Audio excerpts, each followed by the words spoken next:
Guys, ഇന്ന് നിങ്ങളുടെ മുന്നിലേക്ക് വരുന്നത് ഒരു എരിശ്ശേരീൻ്റെ റെസിപ്പിയുമായിട്ടാണ്. അതിന് വേണ്ടി പരിപ്പും കുമ്പളങ്ങയും എല്ലാം വേവിച്ച് വെച്ചിട്ടുണ്ട്. അതൊന്നും ഞാൻ വീഡിയോയിൽ പിടിച്ചിട്ടില്ല. ഇതാ ഗൈസ്, നല്ല അടിപൊളിയായിട്ട് വെന്തിട്ടുണ്ട്. അപ്പം നമുക്ക് ഇതിലേക്ക് തേങ്ങയെല്ലാം അരച്ച് വെച്ചിട്ടുണ്ട്. മത്തൻ കുമ്പളങ്ങയും പരിപ്പും കൊണ്ടൊരു എരിശ്ശേരിയാണ്. അപ്പം അതിന് മഞ്ഞൾപ്പൊടി, മുളക് പൊടി എല്ലാം ഇട്ട് വെച്ചിട്ടുണ്ട്. ഉപ്പിട്ടിട്ടില്ല ആദ്യം. ഇപ്പം ആവശ്യത്തിന് ഉപ്പിടുക. എല്ലാം കൂടി ഇളക്കി ചേർക്കാം.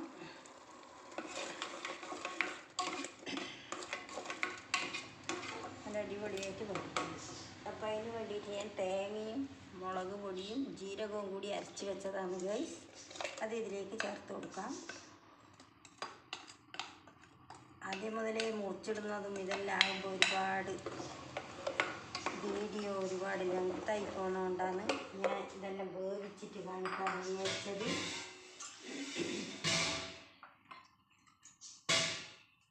അതുകൊണ്ട് മുറിച്ചിട്ടതും അതൊന്നും ഞാൻ കാണിക്കാൻ നിന്നിട്ടില്ല.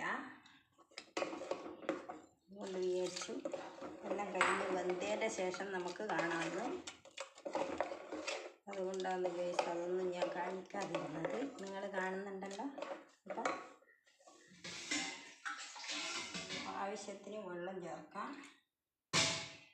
ചോറിന് കൂട്ടേണ്ടത് കൊണ്ട് കുറച്ചുകൂടി വെള്ളം ചേർക്കാം. അപ്പോൾ കറക്റ്റ്. അപ്പം ഇനി ഉപ്പുണ്ടോ നോക്കട്ടെ.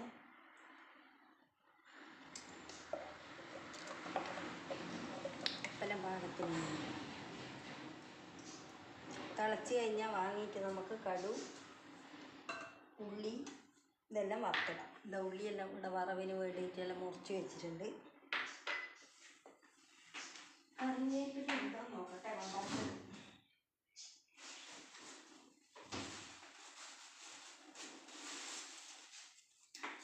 കുറച്ച് കറിവേപ്പിലയുണ്ട്. അപ്പം അതും കൂടി നമുക്ക് അതിൻ്റെ അകത്ത് ഇട്ട് കൊടുക്കാം.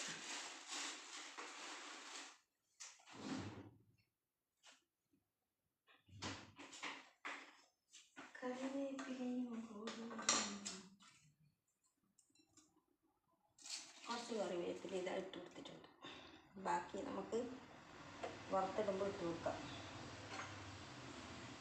അപ്പം അതിന് വേണ്ടിയിട്ട് വറുത്തിടാൻ തിളക്കുമ്പോഴത്തേക്ക് വറുത്തിടാൻ ഇവിടെ തന്നെ വെക്കാം. അപ്പോൾ വേഗം ആവുമല്ലോ.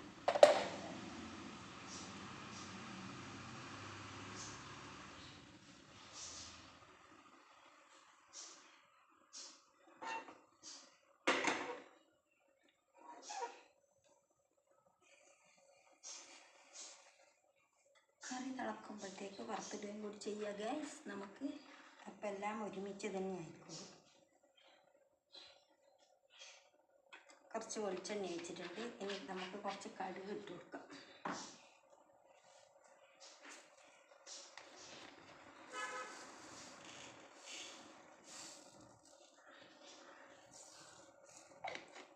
കുറച്ച് കടുക് ഇട്ട് കൊടുത്ത് അതായി കഴിഞ്ഞിട്ടാകുമ്പോൾ നമുക്ക് ഉള്ളി മുറിച്ചിട്ട് വെച്ച ഉള്ളി അതിലേക്ക് ഇട്ട് കൊടുക്കാം.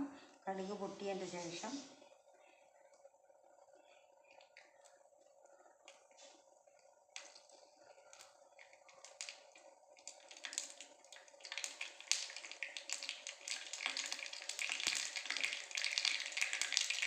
കടുക് പൊട്ടാൻ തുടങ്ങി.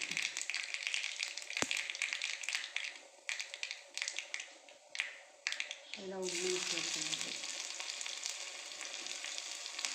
ഉള്ളി തോന്നു കഴിയുമ്പോൾ നമുക്ക് കറിവേപ്പിലയും കൂടി ഇട്ടിട്ട് കാണാം.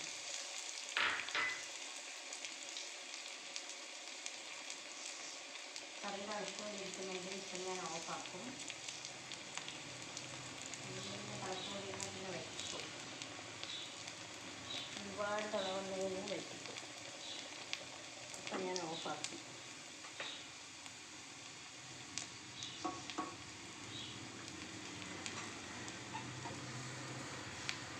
ഉള്ളി ചുവന്ന് വന്നു കഴിഞ്ഞാൽ നമുക്ക് കറിവേപ്പില ഇട്ട് വെക്കാം.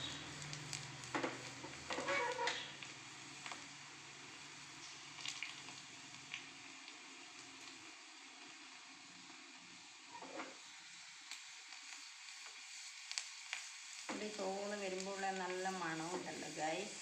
അടിപൊളിയാണ്.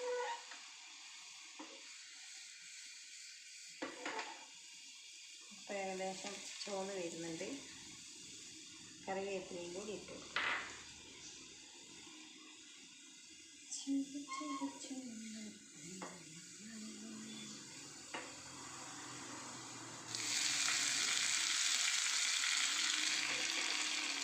ലാസ്റ്റ് ഞാൻ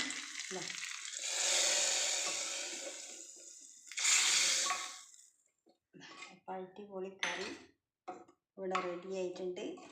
പരിപ്പും മത്തനും ചേർന്നിട്ടുള്ള എരിശ്ശേരി.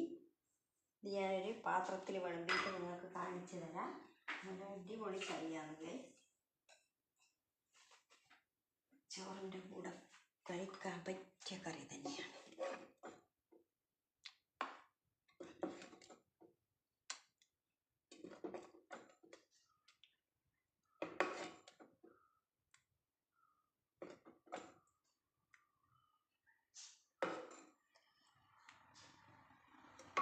ഇതാ ഗൈസ് എൻ്റെ കറി എല്ലാവർക്കും ഇഷ്ടപ്പെട്ടല്ലോ.